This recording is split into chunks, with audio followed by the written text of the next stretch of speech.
Welcome to the fourth lesson of this course. In Lesson 4, we will be diving into the fascinating world of aromatic compounds. Aromatic compounds, also known as arenes, are a special class of organic molecules, characterized by their stable ring structures and unique electronic properties. In this session, we will explore the structure, stability, and reactivity of aromatic compounds, understanding what makes them so distinct and important in both nature and synthetic chemistry. Lesson 4 is divided into 4 parts. We'll start with Part 1, focusing on benzene and aromaticity. In this section, we will delve into the bonding and structure of benzene, learn the nomenclature of benzene derivatives, and explore the concept of aromaticity, which gives benzene its unique stability. Moving on to Part 2, we'll examine electrophilic aromatic substitution reactions. Here, we will discuss various important reactions, including halogenation, nitration, and sulfonation. We will also cover the classical carbon-carbon bond-forming reactions at benzene, particularly those involving Friedel-Crafts alkylation and acylation. Part 3 will be dedicated to learning directing effects. We will explore how substituents already present on the benzene ring influence the position where new substituents are introduced during electrophilic aromatic substitution reactions. Finally, in Part 4, we will look at side chain reactivity and organic synthesis applications. This part will include oxidation at the benzylic position and the reduction of nitrobenzene, along with several examples of organic synthesis that highlight the practical applications of the concepts we have discussed. This structured approach will provide a detailed overview of aromatic compounds, their reactions, and their significance in organic chemistry. Let's begin by discussing benzene, the first member of a group of unsaturated cyclic compounds known for their special stability, which we now describe as aromaticity. The journey of benzene's discovery is quite fascinating and spans over 2 centuries. It all started in 1822, when Michael Faraday, a renowned English scientist, discovered benzene by isolating an oily residue produced from gas lamps. This discovery was pivotal, as it introduced a compound with properties unlike any other known at the time. Over a decade later, in 1833, Eilhard Mitscherlich, a German chemist, made significant progress by distilling benzoic acid in the presence of lime. Mitscherlich's work further unveiled the structure and characteristics of benzene, setting the stage for future explorations. The exploration of benzene continued into the mid-19th century. In 1845, Charles Mansfield, under the guidance of August Wilhelm von Hofmann, successfully isolated benzene from coal tar. This achievement was crucial as it not only provided a more accessible source of benzene, but also highlighted the compound's industrial potential. Mansfield's work with coal tar underscored the practical applications of benzene, particularly in the emerging field of organic chemistry and industrial processes. These milestones paved the way for our understanding of aromatic compounds and their unique properties. The discovery and subsequent research into benzene not only advanced organic chemistry, but also laid the groundwork for countless applications in pharmaceuticals, materials science, and beyond. Let's take a closer look at the bonding and structure of benzene, focusing on the groundbreaking work of Auguste Kekulé. In the mid-19th century, chemists were puzzled by the unusual properties of benzene, which was known to have the formula C6H6. Chemists correctly interpreted this to mean that benzene exhibited significant unsaturation, as it has far fewer hydrogen atoms compared to a typical alkane or alkene. The problem, however, was that benzene was much less reactive than other unsaturated compounds. In fact, benzene was found to be quite inert, not undergoing any of the addition-type reactions commonly seen in alkenes or alkynes. Chemists could not reconcile these facts with any of the structures they proposed. It was Auguste Kekulé who, in 1865, proposed a revolutionary model to explain benzene's structure, which also help to explain its special stability. According to Kekulé, benzene is a hexagonal ring composed of 6 carbon atoms, with alternating single and double bonds. He famously envisioned this structure as a snake biting its own tail, forming a ring. Kekulé's model depicted benzene as having 2 equivalent resonance forms, where the positions of the double bonds could switch back and forth rapidly. This idea of resonance explained why benzene did not behave like typical alkenes, with isolated double bonds. Instead, benzene exhibited a stability far greater than expected, a phenomenon we now understand as aromaticity. Modern studies have built upon the Kekulé model, revealing that the actual structure of benzene is best described as a resonance hybrid. In this hybrid, the 6 pi electrons are not localized between specific pairs of carbon atoms, but are instead delocalized evenly around the ring. This delocalization forms a continuous pi electron cloud above and below the plane of the ring, contributing to benzene's exceptional stability. The true bond lengths in benzene are identical, about 1.39 angstroms, which is intermediate between typical single and double bonds. This uniform bond length further supports the idea of a delocalized electron cloud, as proposed by Kekulé resonance structures. Benzene's planar hexagonal structure and equal bond lengths are crucial to its chemical behavior. Unlike other unsaturated hydrocarbons, benzene is resistant to addition reactions, which would disrupt its aromatic stability. Instead, it typically undergoes substitution reactions, preserving the aromatic ring. These insights into benzene's structure were a milestone in organic chemistry, paving the way for our modern understanding of aromatic compounds. Let's begin our discussion on the nomenclature of benzene derivatives, with some fundamental principles. In organic chemistry, benzene serves as a common parent name for monosubstituted benzene derivatives. This means that when a single substituent is attached to the benzene ring, we name the compound by using benzene as the base name, preceded by the name of the substituent. For example, when a bromine atom is attached to the benzene ring, the compound is named bromobenzene. Similarly, if the substituent is chlorine, the compound becomes chlorobenzene. If a nitro group is attached, we call it nitrobenzene. We also have substituents that are alkyl groups. When an ethyl group is attached to the benzene ring, the compound is named ethylbenzene.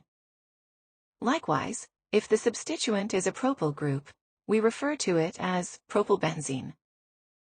In addition to the simple parent name, benzene, there are also several common names that have been adopted into systematic nomenclature, and are also routinely used as parent names. Let's go to the next page and learn about several of these derivatives and their names. Let's begin our discussion on the nomenclature of benzene derivatives, with some fundamental principles. In organic chemistry, benzene serves as a common parent name for monosubstituted benzene derivatives. This means that when a single substituent is attached to the benzene ring, we name the compound by using benzene as the base name, preceded by the name of the substituent. For example, when a bromine atom is attached to the benzene ring, the compound is named bromobenzene. Similarly, if the substituent is chlorine, the compound becomes chlorobenzene. If a nitro group is attached, we call it nitrobenzene. We also have substituents that are alkyl groups. When an ethyl group is attached to the benzene ring, the compound is named ethylbenzene. Likewise, if the substituent is a propyl group, we refer to it as propylbenzene. In addition to the simple parent name, benzene, there are also several common names that have been adopted into systematic nomenclature, and are also routinely used as parent names. Let's go to the next page and learn about several of these derivatives and their names. Now, let's expand our understanding of benzene nomenclature by exploring some additional common names for benzene derivatives. These common names are also used as parent names for substituted analogues of each compound. First, we have toluene, which is benzene with a methyl group attached. Toluene is a common solvent and serves as a precursor to many other chemicals. Moving on, phenol features a hydroxyl group attached to the benzene ring. Phenol is an important compound used in the production of plastics and pharmaceuticals. Next, we have anisole, where benzene is bonded to a methoxy group. Anisole is frequently used in the manufacture of perfumes and pharmaceuticals. Another significant derivative is aniline, which has an amino group attached to the benzene ring. Aniline is crucial in the production of dyes, pharmaceuticals, and polymers. Benzoic acid is benzene with a carboxyl group attached. This compound is commonly used as a food preservative and in the production of various chemicals. Then, there's benzaldehyde, which features an aldehyde group attached to benzene. Benzaldehyde is widely used in the flavor and fragrance industry. Acetophenone is another important derivative, where benzene is bonded to a carbonyl group, specifically a ketone. Acetophenone is utilized in the fragrance industry and as a precursor to various pharmaceuticals. Finally, we have styrene, which is benzene with a vinyl group attached. Styrene is a critical monomer used in the production of polystyrene plastics and resins. Also note that benzene can act as a substituent, which introduces us to two important groups and their names, the phenyl and benzyl groups. When benzene is a substituent attached directly to a molecule, it is referred to as a phenyl group. This is represented as C6H5, or simply as a benzene ring, attached to a chain, denoted as pH.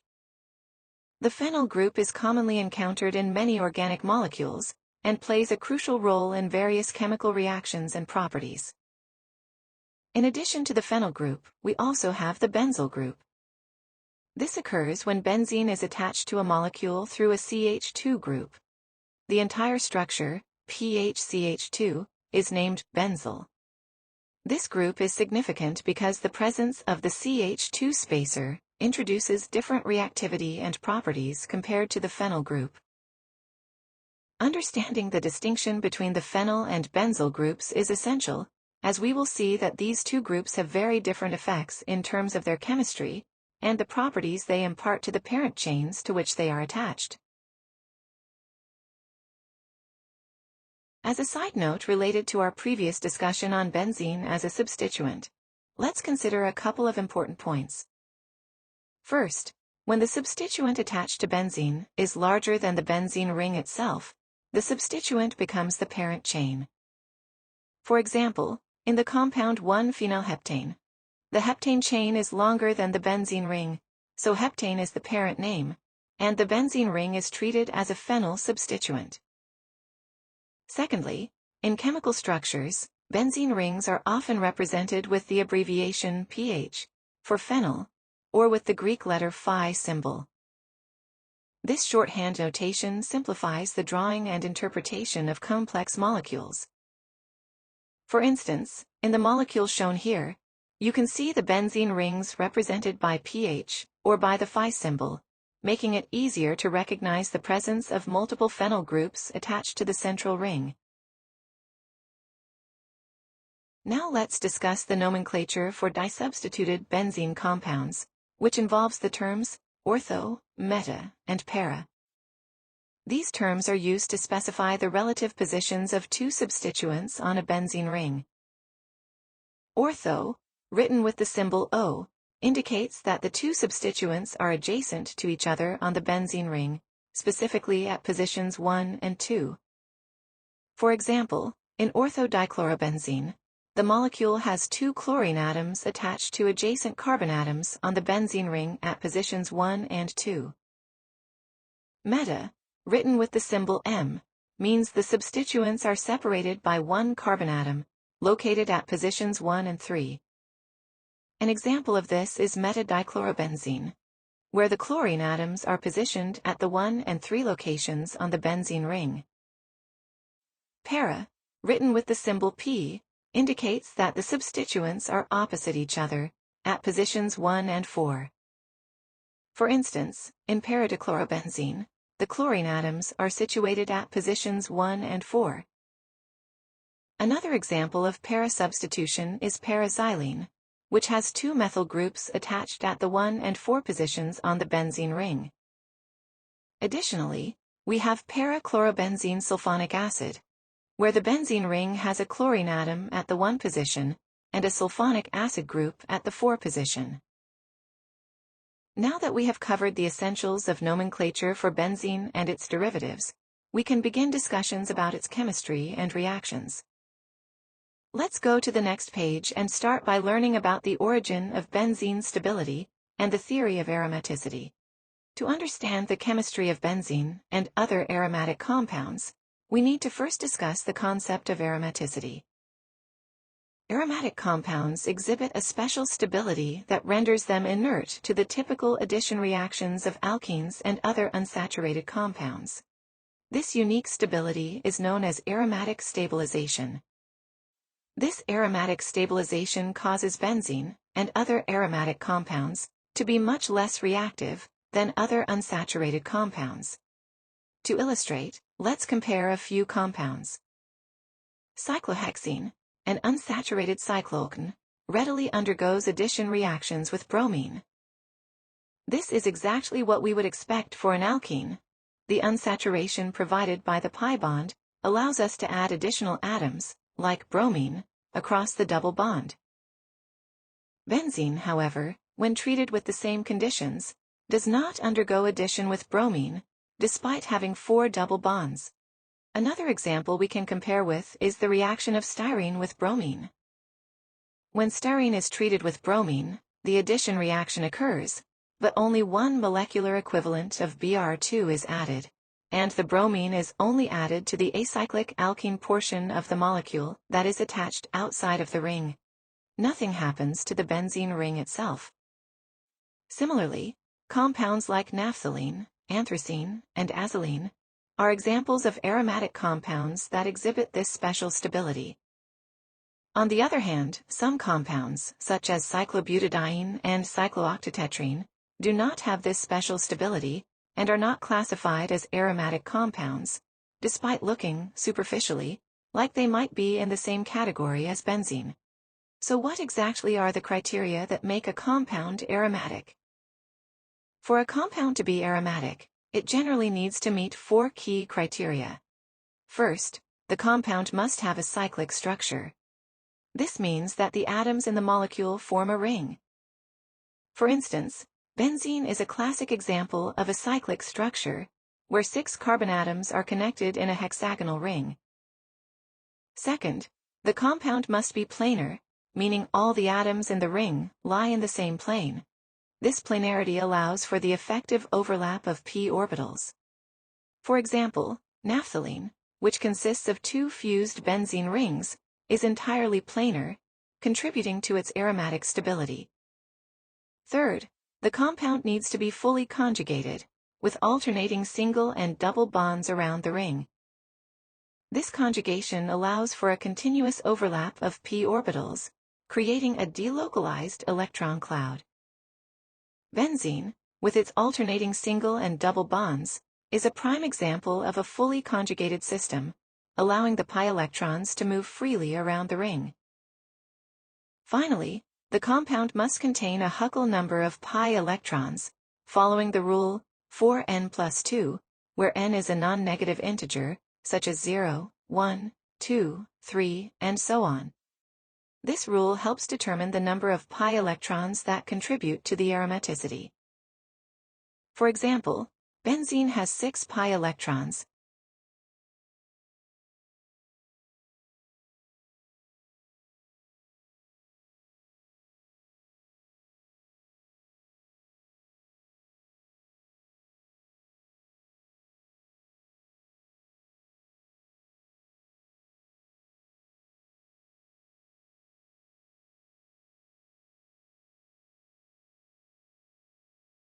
which fits the formula with n equals 1, since 4 times 1 plus 2 equals 6. Similarly, naphthalene has 10 pi electrons, fitting the formula with n equals 2, as 4 times 2 plus 2 equals 10. Now, let's consider an example that does not meet these criteria. Cyclobutadiene. Cyclobutadiene has 4 pi electrons. If we apply Huckel's rule, we need to see if 4 times n plus 2 equals 4 for some integer n. Solving this, we get 4 times n plus 2 equals 4, which simplifies to 4 times n equals 2, or n equals 1/2. Since n must be a whole number, cyclobutadiene does not meet Huckel's rule and is not aromatic.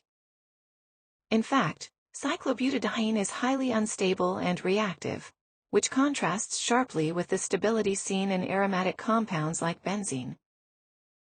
Understanding these criteria lets us identify aromatic compounds and predict their unique stability and reactivity. That concludes the first part of Lesson 4. In the second part of this lesson, we will learn that even though benzene is stable, due to its aromatic nature, we can still cause benzene and other aromatic compounds to react, provided we have the right conditions. We will learn about those conditions and why they are able to temporarily break aromaticity and cause substitution reactions. See you in the next video.